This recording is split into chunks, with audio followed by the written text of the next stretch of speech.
감사하고요. 코로나로 그 1.5단계 격상됐다고 뉴스를 통해서 들으셨을 거예요. 그러다 보니까 이 성남 쪽에 초등학교에서 이렇게 유행을 하고 있던 모양입니다. 그래서 좀 우리가 좀 긴장되긴 하는데 여전히 관계없이 이 자리를 지켜주신 여러분에게 진심으로 감사를 드리고, 여러분의 삶에 하나님이 여전히 목자가 되어주시고 일용할 양식을 공급해 주시기를 주님의 이름으로 축원합니다. 지난 주간에 우리가 주기도문에 대해서 말씀을 나눴죠.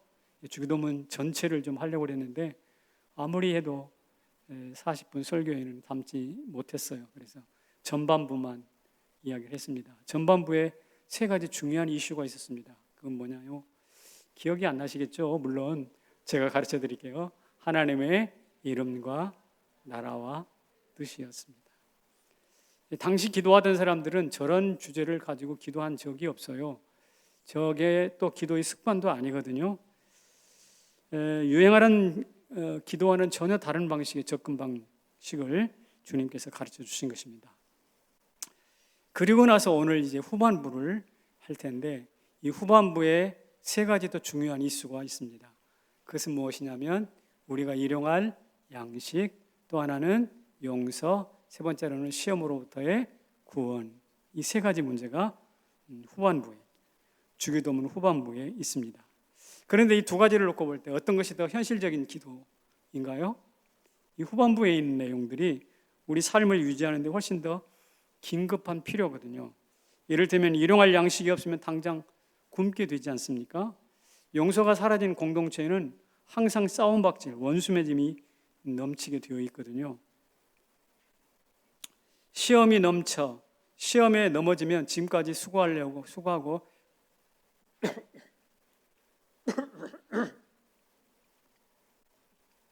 죄송합니다. 시험에 넘어지면 지금까지 땀 흘렸던 그 수고의 땀방울이 전부 다 헛것이 되어버리고 맙니다. 이처럼 굉장히 중요한 현실적인 필요를 왜 주님께서는 뒤로 미루셨을까? 사실 생각해 보세요. 무작정 갑자기 나타나서 밥 주세요, 용서해 주세요, 이런 기도를 했다고 합시다. 그것은 무당이 갑자기 비나이다 하면서 손바닥 비비면서 구하는 기복신앙과 다를 바가 없기 때문에 그렇습니다. 무턱대고 지나가는 사람에게 무턱대고 돈 달라고 하는 것은 큰 신뢰인 것처럼 그런 것이죠. 하나님의 나라와 뜻과 이름을 분명히 이해하고 그 바탕에서 오늘 양식을 구한다면, 용서를 구한다면 그것은 대단히 의미 있는 일이에요. 그래서 바탕을 먼저 견고히 세우기 위해서 이름과 나라의 뜻을 명확히 하셨고, 그 다음에 양식과 용서와 시험의 문제를 구하라고 주님 그렇게 말씀하십니다. 이런 바탕이 튼튼한 신앙을 이끌어서 축복신앙이라고 합니다. 기복신앙이 아니라 무슨 신앙? 축복신앙입니다. 그래서 주기도문은 기복으로 흐르려고 하는 인간의 욕심들이나 연약함을 극복하고 하나님의 참된 기도로, 참된 하나님을 향하여 눈을 열도록 그렇게 안내해 주는 거거든요. 중언부언의 주문이 아니라 정말 세상을 바꾸는 하나님의 능력 있는 주기도문, 주문이 아니라 주기도문으로서 우리 손에 하늘문을, 천국문을 여는 열쇠처럼 우리 손에 들려주신 것입니다. 그래서 제가 다시 한번 이 사실을 강조하기 위해서 이런 말씀을 여러분에게 좀 드리고 싶습니다. 같이 읽어볼까요? 시작. 하늘이 있어야 비도 내린다. 오늘 비 오는 날이잖아요. 비가 어디서 오던가요? 땅에서 쏟았던가요? 아니요. 하늘에서 비가 내린다는 것은 하늘이 있다는 뜻이죠. 비의 바탕은 하늘입니다. 농부는 씨앗을 심을 때 무조건 땅에 뿌리지 않아요. 땅을 갈고 물을 대고 거름을 뿌려서 땅을 매만집니다. 그래야 곡식을 얻어요. 제목을 얻을 때는요, 산에 묘목을 심고 근 30년 이상 길러야 됩니다. 그래야 묘목을, 큰 나무를 얻을 수가 있습니다. 땅이 있어야 곡식이 있고 산이 있어야 제목이 있는 법이죠. 그와 똑같이 우리가 구하는 양식과 용서와 시험도 그 바탕이 되시는 무엇이라고요? 하나님의 이름과 나라와 뜻이 있어야 나오는 거예요. 하나님의 이름과 나라와 뜻이라는 그 바탕에서, 그 곳간 창고에서 우리에게 일용할 양식과 나누어야 될 용서와 시험을 이기는 힘이 주어지는 것입니다. 하늘이 있어야 비가 내리는 이치와 똑같죠. 이것을 사도 바울이 일깨우기 위해서 이런 말씀을 해놓았습니다. 로마서에서 같이 읽어볼까요? 하나님의 진노가 불의로 진리를 막는 사람들의 경건하지 않음과 불의에 대하여 하늘로부터 나타나나니. 예, 하나님의 진노가 어디로부터 나타난다고요? 하늘로부터 나타난다라고 말하고 있어요. 그러니까 진노가 하늘에서 나타나는 것이 사실이라면 축복도, 하나님의 축복도 하늘에서 시작된다는 것을 알라는 거예요. 그래서 주님께서 팔복을 강조하실 때, 팔복 우리 공부했죠? 같이 한번 읽어봅시다. 이런 말씀했어요. 기뻐하고 즐거워하라. 하늘에서 너희 상이 큼이니라. 아멘. 어디에서 크다고요? 하늘에서. 하늘이에요, 하늘. 그러니까 양식과 용서와 시험은 땅이 아닙니다. 땅이 아니에요. 그 출처가 어디라고요? 하늘이에요. 그래야 우리가 기복신앙이 아니라 축복신앙이 될 수가 있어요. 제가 지난주에 필립 얀시가 동남아시아를 방문해서 너무 형편이 딱하니까 무엇을 도와줄까요? 필요한 게 뭡니까? 라고 물었을 때 사람들이 어떻게 답변했다고 그랬죠? 기도만 해주세요. 그렇게 기도했다고 그랬잖아요. 기도만 해주세요. 이게 무엇을 의미하는 것인가? 기도는 행동을 일으킨다 라는 믿음이 있었기 때문이잖아요. 다른 말로 바꾸면 이 기도를 통해서 하나님의 이름과 나라와 뜻을 구하는 이 기도를 통해서 오늘 행동하는 필요, 현실적인 필요 무엇입니까? 양식과 시험과 악을 이길 수 있는 힘을 얻게 된다는 뜻입니다. 그래서 하늘이 있기 때문에 우리가 심판을 두려워하는 거 아니에요? 천둥 어디서 쳐요? 우르르 꽝꽝? 하늘에서 치잖아요. 그러니까 두려운 거. 하늘의 상도 하늘이 있으니까, 하나님이 계시니까 상을 갈망하는 것입니다. 그렇게 인생을 이 땅에 소망을 두지 않고 살아갔던 사람들이 줄비하게 나오는 곳이 있어요. 거기가 어디냐면 히브리서 11장에 있는 신앙의 영웅들입니다. 그들의 삶을 한번 여러분과 같이 나눠봅시다. 시작. 그들이 이제는 더 나은 본향을 사모하니 곧 하늘에 있는 것이라. 예, 그들이 어디를 사모했어요? 본향, 더 나은 본향, 곧 하늘을 사모한 것이죠. 하늘에 있는 것. 우리 주님도 이 본문 말씀 그 끝음하게 6장에서 이런 말씀을 해놓고 있네요. 먼저 그의 나라와 그의 의를 구하라. 먼저 구하래요. 그러면 이 모든 것은 바로 양식이라든지 용서라든지 시험을 이기는 것을 너희에게 더할 것이라. 그러니까 족보가 있는 기도하라 이 말입니다. 무턱대고 주세요라고 하지 말고 근거와 족보가 명확한, 출처가 명확한 기도를 해라. 그래야 하나님의 백성이다 이런 뜻이죠. 우리 성남 제일교회 여러분, 비나이다 신앙이 아니라 하늘나라 이름 권세 명확하게 하고 그 바탕에서 양식과 용서와 시험을 이기는 힘을 구하시기를 다시 한번 축복합니다. 그렇다면 이 세 가지 양식과 용서와 시험에 대한 이야기를 한번 구체적으로 좀 나눠보겠습니다. 첫 번째 양식인데요. 한번 읽어보겠습니다. 양식과 냉장고. 갑자기 냉장고가 왜 나온가? 어쨌든 한번 들어보십시오. 하나님은 우리의 필요를 다 아십니다. 하나님 모르시는 거 없잖아요. 이미 다 아셔요. 그런데 마태복음 그래서 6장 8절에 구하기 전에 너희에게 있어야 할 것을 너희 아버지께서 아신다라고 명확히 주님께서는 이미 말씀하신 바 있어요. 그런데 왜 일용할 양식을 구하라고 하죠? 이미 다 아시면 아신 대로 주시면 될 거 아니야. 그런데 우리 보고 구하래.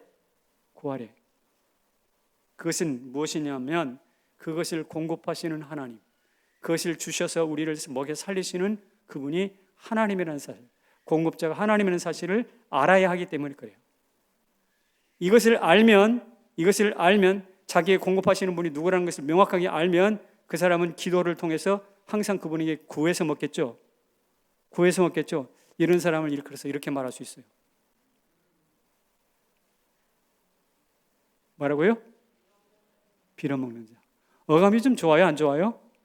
어감이 안 좋죠. 빌어먹는다 그러면 돈도 없고 집도절도 없어가지고 정말 의지할 데 없이 손바닥 벌리면서 여기저기 구걸하는 사람을 빌어먹는다고 하는데요. 여러분, 사람 앞에 빌어먹는 것은 정말 그렇게 참 비참한 일 맞아요. 그러나 사람이 아니라 하나님께 빌어먹는 것은 너무나 정당한 거예요. 하늘이 있는 사람은 빌어먹게 돼 있어요. 왜? 땅의 소망보다 하늘이 더 큰 것을, 더 나은 본향이 있음을 알기 때문에. 반면에 벌어먹는 사람이 있어요. 반대로 빌어먹는 사람 말고 벌어먹는 사람이 있어요. 이 벌어먹는 사람은 어떤 사람인가? 하늘 앞에 구하지 않아요. 뭘로 사는가? 자기 능력과 힘으로 벌어요. 이 둘 사이는 대단히 차이가 큽니다. 빌어먹고 한 끼 주세요. 밥 한 끼 주세요. 이렇게 매 끼를 성령 하나님과 성삼위 하나님께로부터 얻어먹는 사람은 날마다 자기의 부족을 절감하죠. 아버지의 날마다 신비로운 채워주심을 감사해요. 그리고 양식 그 자체가 아니라 양식을 공급하시는 하나님에게 주목하는 게 되어 있어요. 그분이 우리 아빠 되시는 것도 기뻐해요. 그분이 나를 자녀 삼아 주셔서 하나님의 이름과 나라와 뜻에 대하여 뜻을 생각할 때마다 깊은 안정감을 갖게 되어 있어요. 양식 떨어질까 이런 거 생각 안 해요. 왜? 하나님을 향한 뜻이 그게 아니니까. 하나님 뜻이 그게 아니니까. 반면에 벌어먹는 사람은 갈수록 교만해집니다. 갈수록 많이 벌면 벌수록 얼굴이 다 어깨가 쭉 펴지고 아나무인인 사람이 되는 것이죠. 피할 수가 없어요.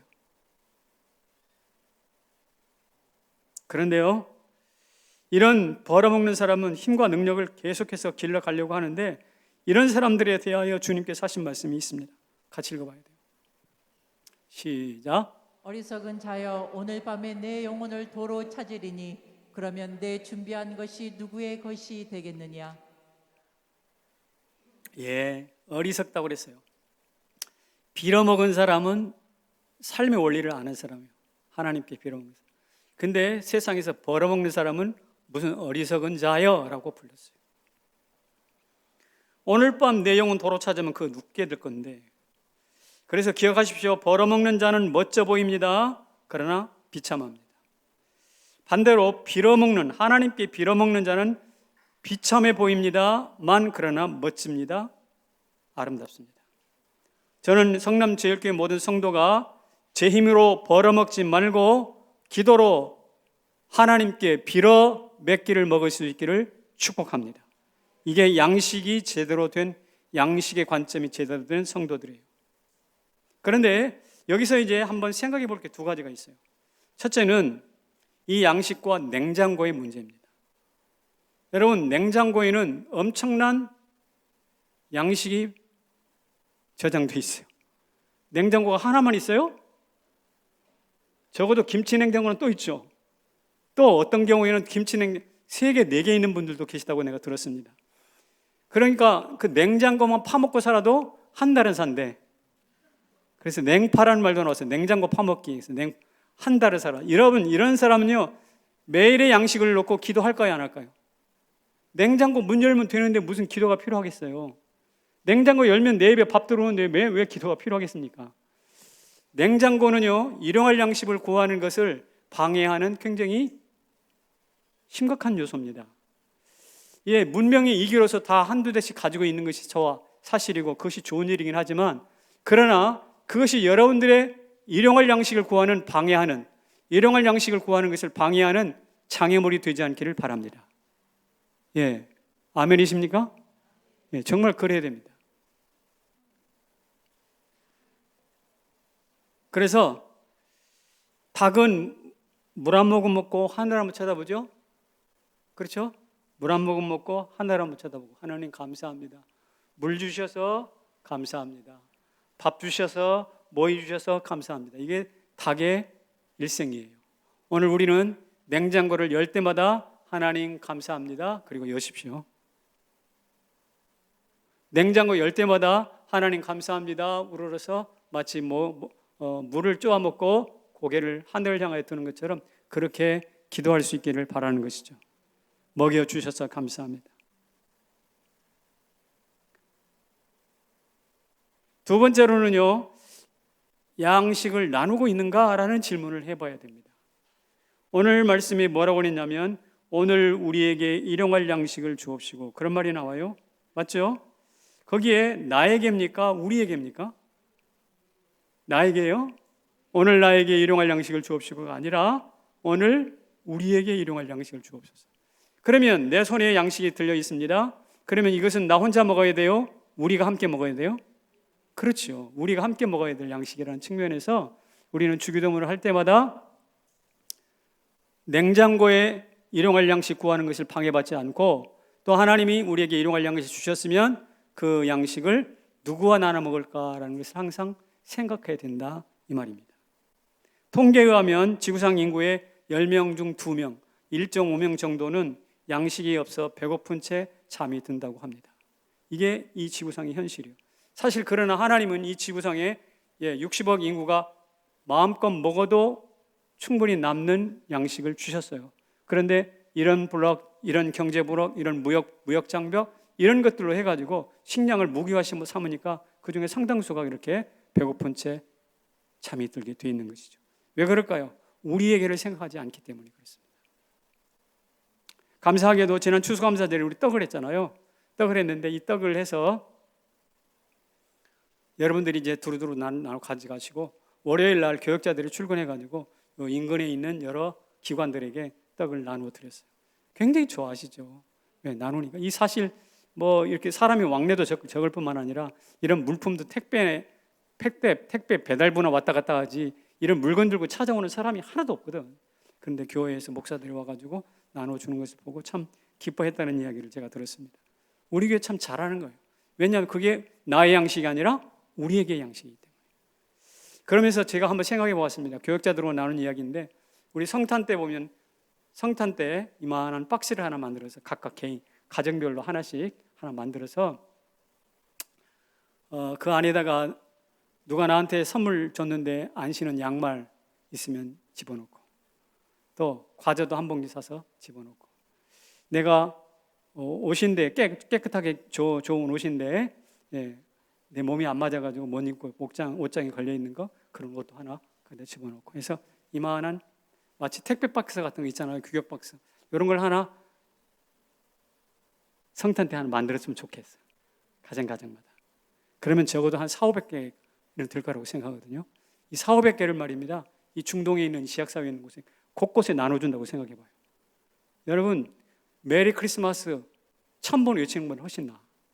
크리스마스 100번 카드 주고받는 것보다 훨씬 나아. 여러분 이것이 뭐냐면 우리에게 일용할 양식을 주옵소서라는 것을 실천하는 교회요 성도입니다. 우리 교회가 올해 한번 그렇게 해보려고 하는데 괜찮겠어요? 동의하십니까? 이건 뭐 공동위원은 아닌데 그러면 얼마나 좋겠어요. 떡도 나누었지 또 크리스마스 때 이런 걸 나누게 되면 저 교회는 뭔가 나눈다라는 것을 살아있는 교회다라는 것을 세상이 알 것입니다. 그 다음에는요 용서에 대한 이야기를 좀 해보는데 같이 읽어보겠습니다. 시작. 용서 우리는 공범이다. 우리 용서 공범입니다. 무슨 뜻이냐면 하나님의 이름과 나라와 뜻이 분명하면 죄에도 민감해지거든요. 하나님께 가까이 가려고 하는 자는 가까이 갈수록 내 속에 죄가 흠결이 보여요. 그래서 죄가 더 민감해집니다. 그런데 왜 그러냐면 그 죄가 하나님의 나라와 이름과 뜻을 파괴하기 때문에 그렇습니다. 그래서 성도라면 그 죄를 처리하는 과제가 굉장히 중요합니다. 죄를 처리하는 과제. 근데 세상은 어떻게 죄를 처리하냐면 처벌하면서 죄를 처리합니다. 세상은 죄 지은 사람 있으면 처벌 벌금 물리든지 감옥에 집어넣어가지고 징역 1년 딱 때려서 집어넣어버리면 그렇게 처벌이라는 것으로 일방적으로 처리해버리고 끝납니다. 그런데 기독교에서는 그렇지 않아요. 우리 주님께서는 우리 죄를 용서하셨어요. 십자가의 보혈로 용서하셨습니다. 믿으십니까? 사실이죠? 그래서 오늘 우리가 살아있는 거죠. 기도하고. 그런데 우리끼리만 한 것이 아니라 오늘 주님 가르쳐 주기도문에 같이 한번 읽어봐요. 시작. 우리가 우리에게 죄 지은 자를 사하여 준 것 같이 우리의 죄를 사하여 주옵시고. 우리가 우리에게 죄 지은 자 사하여 준 것 같이 우리도 사해 달라는 것이죠. 그러니까 우리 서로 안에 죄가 소통되고 나뉘어져야 되는 거죠. 아까 양식만 나누어지는 게 아니라 뭐도 나누어져요? 죄도 나누어져요. 용서도 나누어져요. 세상은 죄를 처벌이라는 방식으로 처리해버리지만 하나님의 나라는 무엇인가? 죄를 용서하는 방식으로 해결하는 것이죠. 서로 상호적으로 용서해 주는 거예요. 왜 그런가? 이유는 단 한 가지예요. 너도 죄인이고 나도 죄인이고 너도 죄인이고 나도 죄인이고 우리 모두 공범이다 이거예요. 우리 모두 공범이에요. 어느 누구에게만 책임을 넘길 수가 없어요. 여러분 생각해 보십시오.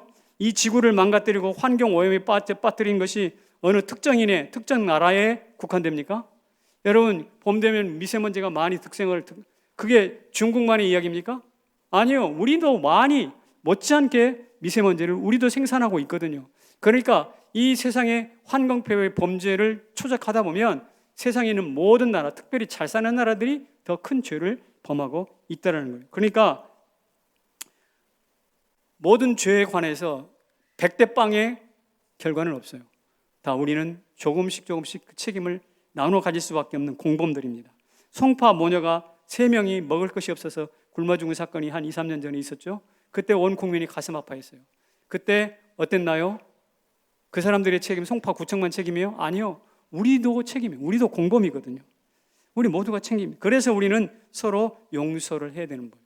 용서를 상호 소통 주고받으면서. 성남제일교회 성도 여러분, 네가 잘했고 나는 잘했고 너는 못했다, 이런 말은 세상에 존재하지 않습니다. 어법상으로 존재하지 않습니다. 우리 모두 공범이에요. 구상이라는 시가 있는데, 시인이 있죠. 구상시. 그분이 죄를 자수한다라는 시를 하나 썼는데 그 시 한 토막을 여러분에게 소개해 드리겠습니다. 같이 읽어볼까요? 시작. 어린애를 치어 죽인 운전수도 바로 저고요. 여인을 교살한 하수인도 바로 저고요. 이제 기꺼이 포승을 받으며 고요히 교수대에 오르렵니다. 최후에 할 말이 없냐고요? 솔직히 말하자면 죽는 순간에도 최소 4천만과 공범이라는 느낌을 버리지 못해 안타까울 뿐입니다. 예, 무슨 뜻입니까? 내가 어린애 치어 죽인 운전수만 저랍니다. 저 공범자라는 거예요. 여인을 교살한 하수인도 바로 저입니다. 역시 그 책임에 그 죄책이 저한테도 있다는 뜻이에요.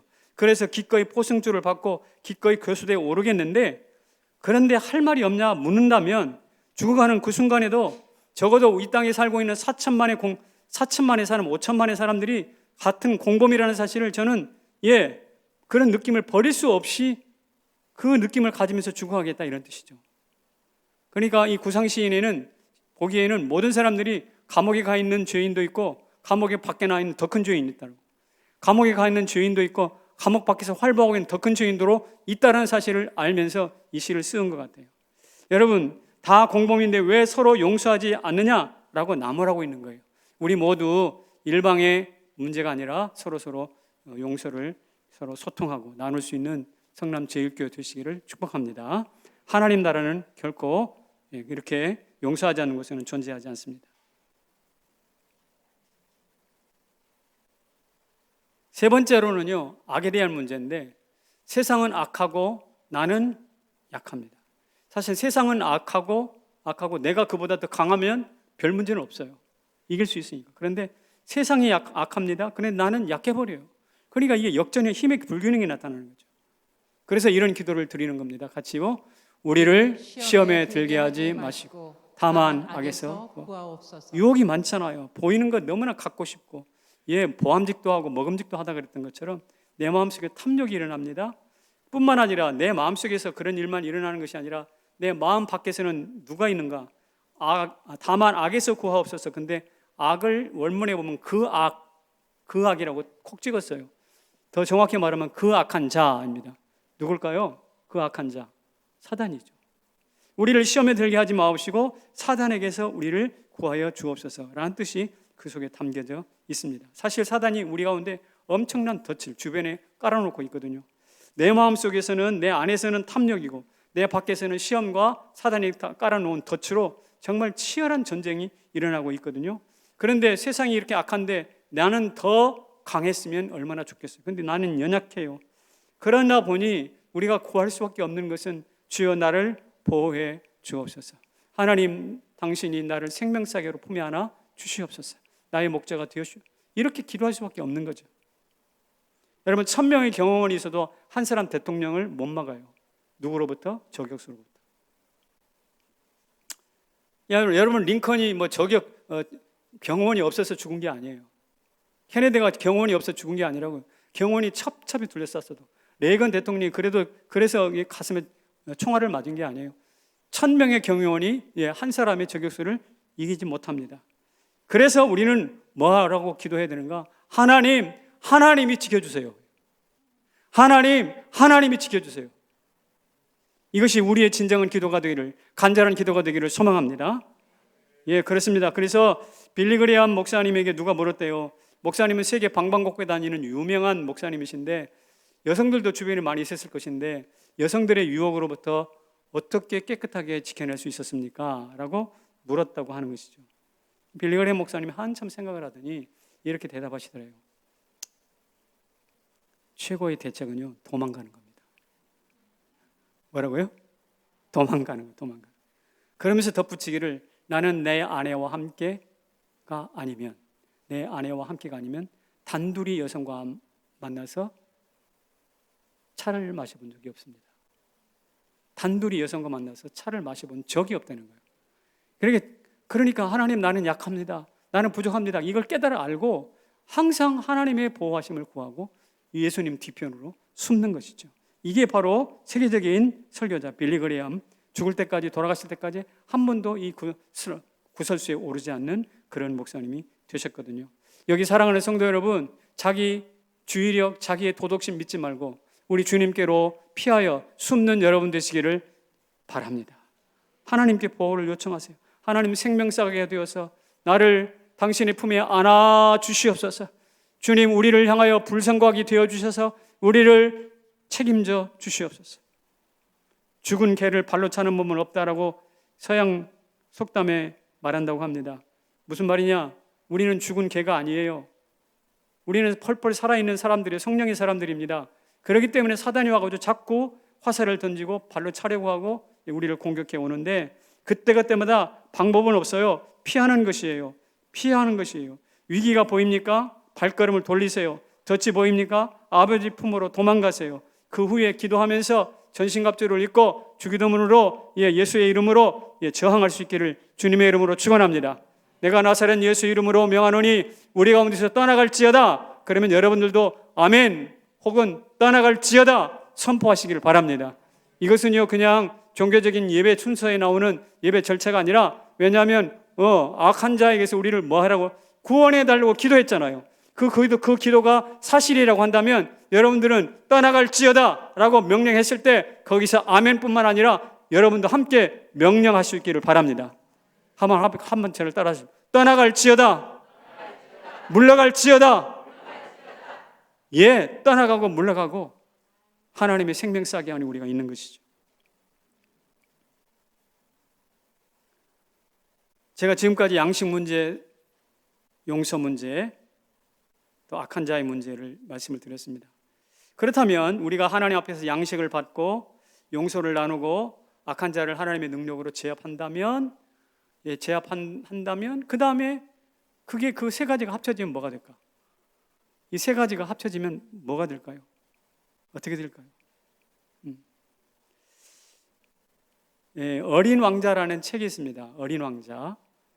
생텍쥐베리가 쓴 어린 왕자인데 청소년들이나 꽤 뭔가 한번 생각해 보게 하는 글인데요. 주인공이 비행기를 타고 가다가 사막에서 불시착을 해서 비행기가 고장이 나가지고 사막에서 내려앉았습니다. 그런데 한참 있다 보니까 저쪽에서 어린 왕자가 나타나요. 어느 별세계에서 온 어린 왕자가 나타났습니다. 왕자하고 이야기를 하는 중에 왕자가 한 가지 부탁을 합니다. 뭐라고 그러냐면 내게 양 한 마리만 그려주시오. 양 한 마리만 그려주시오. 이런 부탁을 하는 거예요. 그래서 생텍쥐베리가 주인공이죠. 뭐 합니까? 펜을 꺼내 들어가지고 양을 그려 주었습니다. 그랬더니 그 양은 병난 것 같아. 또 그려줬더니 그것은 뿔이 났네. 또 그려줬더니 이건 너무 늙었어. 이렇게 트집을 잡는 거예요. 양들을 한번 볼까요? 저게 책에 나오는 양의 그림이에요. 저런 비슷한 그림을 그려줬다는 거예요. 그러니까 전 맨 위에 있는 저 양은 병든 것 같아. 중간에 있는 양은 뿔이 났죠. 세 번째 저 양은 너무 나이가 늙은 양 같아. 그러니까 이래저래 트집을 잡고 양이 다시 그려달라는 것입니다. 화가 나가지고는 이번에는 뭘 그려줬냐면 이걸 그려줬어요. 저게 상자죠? 그리고 이렇게 딱 말을 했어요. 이 속에 양이 있어. 믿거나 말거나 이 속에 양이 있어. 그런데 그 상자를 받아들고 이 어린 왕자는 얼굴이 환해지면서 아, 정말 여기 속에 양이 있네. 여기 정말 양이 있네. 라고 기뻐하는 거예요. 이게 그 스토리 중에 하나거든요. 무엇입니까? 우리 눈에는 안 보이는데 안 보이는 것을 보이는 것처럼 볼 수 있는 통찰이 이 어린 왕자에게는 있다는 뜻입니다. 제가 이런 이야기를 왜 하는가? 우리는 인간이라면 천국에 대한 이야기하고 천국을 갈망하고 이 땅에 천국이 임하기를 원합니다. 그런데 그 어디에서도 천국을 발견했다고 소리치는 사람 제가 못 봤단 말이죠. 천국을 느끼는 사람 별로 없어 보여요. 하지만 상자 속에 여기 양이 있네 라고 외칠 수 있는 그 어린 왕자의 눈을 우리가 가졌다면 아마 우리 눈에는, 우리 삶의 주변에는 엄청난 광활하게 펼쳐진 천국을 발견하고도 남음이 있다는 거예요.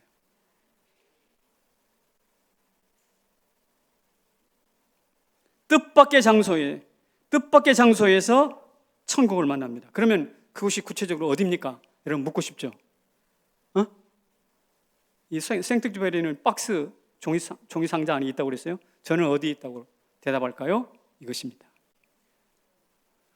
주기도문이 실현되는 그곳, 주기도문을 믿고 기도하는 그 사람, 주기도문을 통해서 상황이 바뀌어지고 역사가 바뀔 텐데 그것을 믿고 그곳에서 그 기도를 굳건하게 드릴 수 있는 바로 그 교회를 통해서 천국이 임하게 될 줄로 믿습니다. 하나님을 아버지로 삼아 그의 이름과 나라와 뜻이 어울리고 아름다운 조화 속에서 일용할 양식과 용서를 나누고 악한 자를 이기고 시험을 극복할 수 있다면 그것이야말로 천국 아니에요? 그것이야말로 천국 아닙니까? 우리 성남제일교회가 그렇게 되기를 소망합니다. 여러분의 가정경제라든지 여러분의 가정이 그렇게 되기를 주님의 이름으로 축원합니다. 기쁜 산골 초가집도 괜찮고 떡 한 덩이 넣고 경건하게 두 손을 모을 수 있다면, 분쟁의 현장에서 용서와 화해의 손을 서로 내밀 수 있다면 그것이 바로 천국인 거죠. 왜? 주기도문이 실현되고 있으니까. 우는 자와 함께 웃고 울고, 웃는 자와 함께 웃는다면, 그리고 나에게 주신 바 분복을 알고 나에게 주신 한 끼의 양식에 감사할 수 있다고 한다면 그게 천국인 것입니다. 유력하고 똑똑한 자의 현자들의 모임이 천국이 아니에요. 권력자의 호령인 울려 퍼지는 광장도 아니에요. 모든 길이 통하는 교차로도 아니에요. 땅을 박차고 오르는 멋진 비행기 활주로 같은 광활한 곳도 아닙니다. 오히려 길 되신 예수님과 함께 동행할 수 있다면 우리는 그 길 끝에서 언젠가는 예수님을 만나게 될 줄로 믿습니다. 그 길 끝에서 언젠가는 천국을 경험하게 될 줄로 믿습니다. 수많은 유혹들이 나를 흔들지만 나를요 하나님의 이름 옆에, 하나님의 이름과 함께 꽁꽁 나를 하나님과 묶을 수 있다면 바로 그것이 천국이에요. 아무리 찬바람 몰아치는 광야라 할지라도, 삭풍 광야라 할지라도 주님과 내가 함께 손잡고 걸어가는 그것이 천국이에요. 중요한 것은 아까 상자 속에서 여기에 양이 있네라고 볼 수 있는 눈이 있느냐입니다.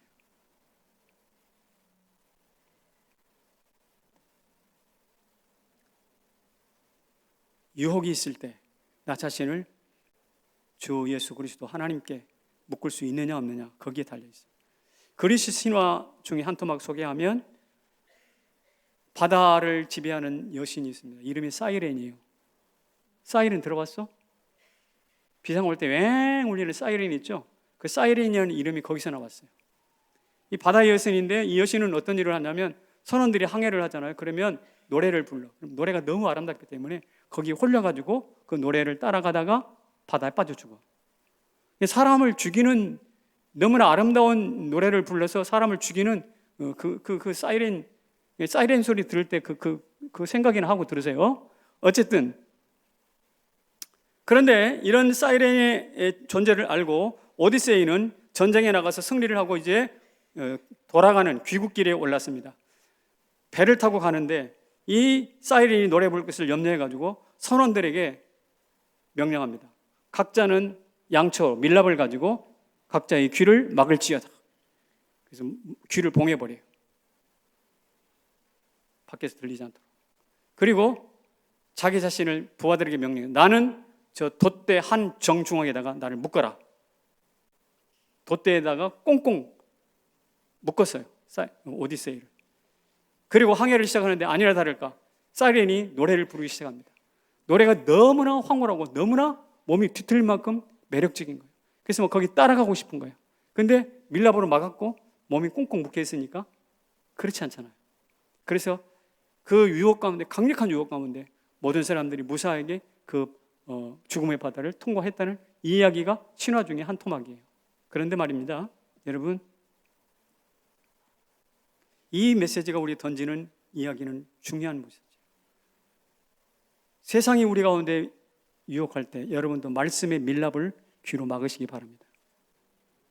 말씀의 밀랍으로 세상 이야기 듣지 않고 이게 막아야 돼. 거기 귀 기울이면 안 돼.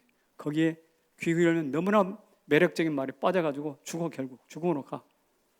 그리고 또 한 가지, 내 몸을 돛대 정중하게 묶어놓는 것처럼 우리 인생의 주광이 되신, 중심이 되신 하나님께 나를 꼭꼭 묶으시기를 바랍니다. 주님과 하나 묶이면 하나님의 강력한 보호와 손길이 우리를 그 이상한 소리에 빠져들어가지 않도록 우리를 지켜주실 것입니다.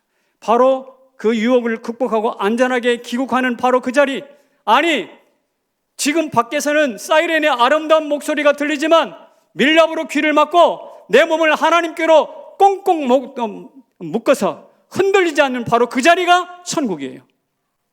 사이렌이 울리는 음악이 있는가 하면, 아니 그 자리에 나를 꽁꽁 묶어주시는 하나님의 은혜의 밧줄도 든든하다면 바로 그 자리가 뭐예요? 천국인 것입니다. 할렐루야.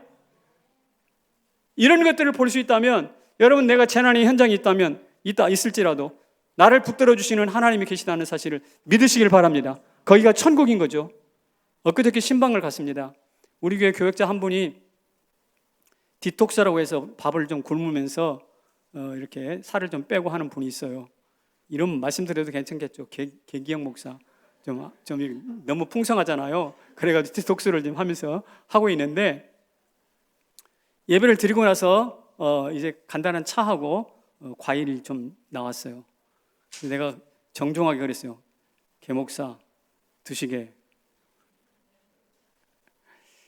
제가 좀 약 올리려고 하는 뜻도 있죠, 사실은. 내가 드시게 그랬더니 안 먹겠습니다. 안 먹겠습니다. 독특한 톤이 있잖아요. 안 먹는다고? 하나님이 주신 건데. 그리고 제가 그 차, 마시는 향기로운 차를 이렇게 들어가지고 코에다가 딱 갖다 댔어. 이래도 안 먹어? 순간 눈동자가 흔들려. 아, 이거 먹을까 말까? 순간.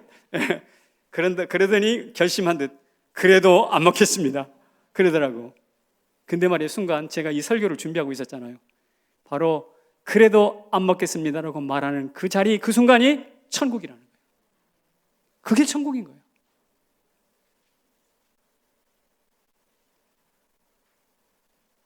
그래서 저는 여러분에게 이렇게 말씀을 드리고 싶습니다. 같이 한번 큰 소리로 읽어봅시다. 시작. 주기도문으로 세상을 바꾸는 꿈을 꿉시다. 예, 제자 주기도문이 굉장히 중요하다는 것을 알긴 아는데, 어떤 그 성경학자가 주기도문을 이렇게 불렀어요. 무슨 기도냐? 세상에서 가장 위험한 기도다. 왜 위험한 기도라고 부르는가? 근거가 뭐냐면, 마지막에 나라와 권세와 영광이 영원히 아버지께 있습니다. 대개 나라와 권세와 영광이 영원토록 아버지께 있습니다. 아버지께 있다고 고백했기 때문입니다. 그런데 이 말씀이 선포되는 현장이 어디입니까? 로마 시대거든요. 로마 시대는 나라와 권세와 영광은 누구 걸까요? 하나님께 아니에요. 황제 거예요, 황제 거. 황제에게 있다고 해야 얻어맞지 않지. 나라와 권세와 영광이 하나님께 있나이다. 이렇게 이건 감옥감이고 교수형감이라니까요. 굉장히 위험한 기도였어요. 그런데 주님은 이 나라와 권세와 영광을 하나님께 영원토록 돌렸습니다.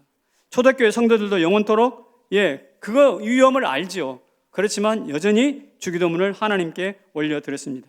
그런데 우리는 그 기도를 동일하게, 시간이 좀 환경이 바뀌었는지 몰라도 동일하게 외워 제낍니다. 그냥 하늘에 계신 우리 아버지의 이름이 그렇게 그러면 누가 오토바이를 달았을까? 속도 경쟁하는 것처럼 막 외워 제끼는 것입니다. 여러분, 이거 잘못했다가 목숨이 왔다 갔다 하는 기도라는 것이죠.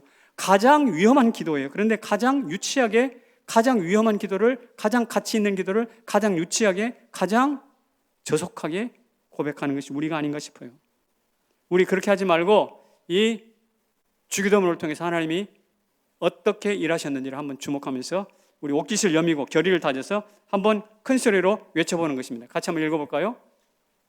한번 외워봅시다. 하늘에 계신, 시작. 하늘에 계신 우리 아버지여, 이름이 거룩히 여김을 받으시오며. 네, 거기까지만.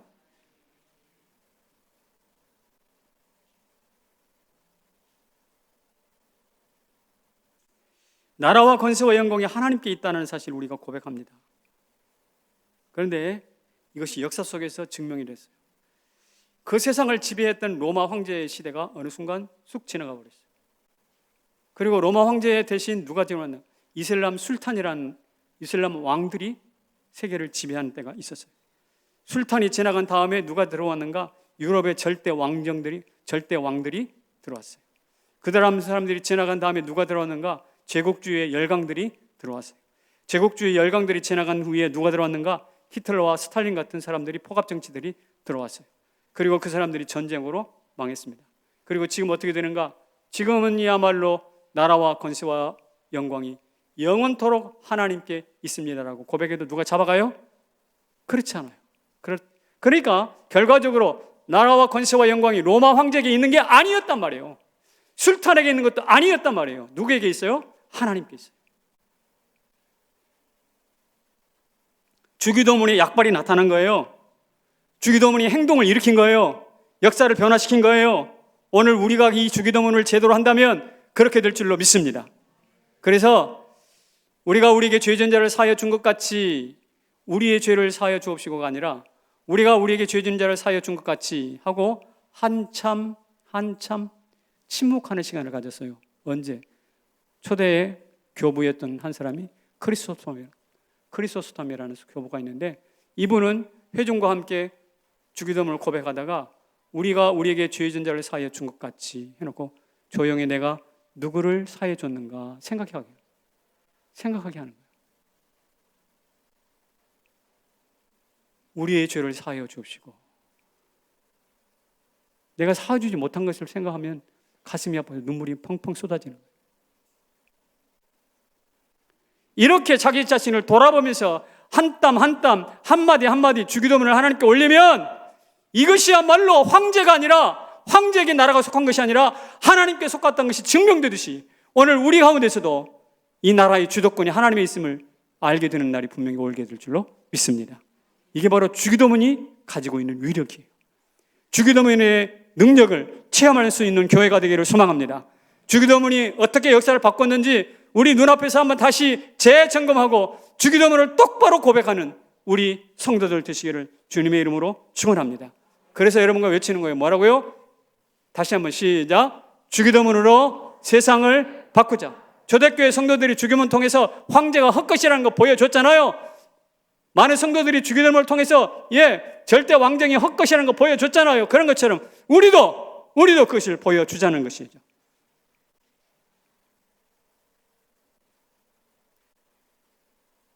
짤막한 시가 있습니다. 화해라는 시인데 한번 읽어볼까요? 시작. 꽃이라고 보니 뽑아버릴 풀이 없네. 이게 시의 시작과 나중에 전부예요. 무슨 한 독백 같죠? 꽃이라고 보니 뽑아버릴 풀이 없네. 처음에는 풀이라고 봤어요. 그래서 뽑으려고 달려갔더니 가서 보니까 조그맣게 꽃이 피고 있거든. 그러니까 뽑지를 못하는 거죠. 이 말 속에는 무엇이냐? 풀이라고 보는 문제, 풀이라고 보는 그 사람, 그것이 풀이어서 꽃이어서 그게 문제가 아니라 내가 볼 때 풀이라고 봐서 문제인 거예요. 그런 것처럼 오늘 우리의 이 세상을 뒤죽박죽 세상, 눈물과 한숨 있는 세상으로만 보지 아니하고 주기도문을 통해서 하나님의 통치와 나라와 권세와 영광이 영원토록 유효하게 작동되는 나라인 것을 믿으시기를 바랍니다. 그럴 때 그것을 믿고 주기도문을 암송하고 외치고 주장할 때 우리 앞에 마치 풀이 꽂힌 것처럼 아무것도 아닌 그것이 하나님의 나라의 통치 아래 있음을 믿게 될 줄로 믿습니다. 자리에서 일어나 주시다. 지난주에 우리가 하늘에 계신 우리 아버지 찬송했잖아요. 오늘도 같이 한번 동일한 찬송인데